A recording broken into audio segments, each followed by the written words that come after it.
দেশব্যাপী আইনশৃঙ্খলার অবনতি ও ষড়যন্ত্রমূলক অস্থিরতার প্রতিবাদে সাতক্ষীরায় বিক্ষোভ মিছিল করেছে জেলা স্বেচ্ছাসেবক দল। মঙ্গলবার ১৫ জুলাই বিকেলে সঙ্গীতা মোড় থেকে শুরু হয়ে মিছিলটি খুলনা রোডের আসিফ চত্বরে গিয়ে শেষ হয়।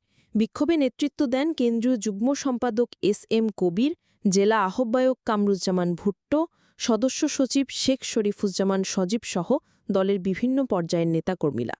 মিছিলে সরকারবিরোধী নানা স্লোগান দেওয়া হয় এবং বক্তারা গণতন্ত্র রক্ষায় আন্দোলন চালিয়ে যাওয়ার ঘোষণা দেন। বিস্তারিত জানাচ্ছেন সাতক্ষীরা প্রতিনিধি আব্দুর রশিদ।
আমরা দেখছি একটি বিশাল মিছিল নিয়ে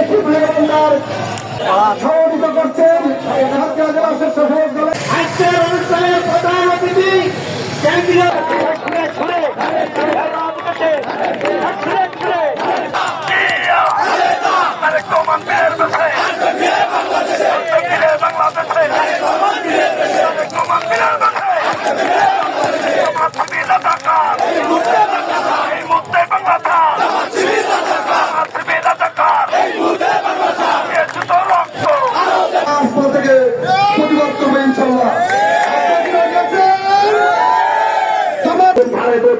চেষ্টা চলছে।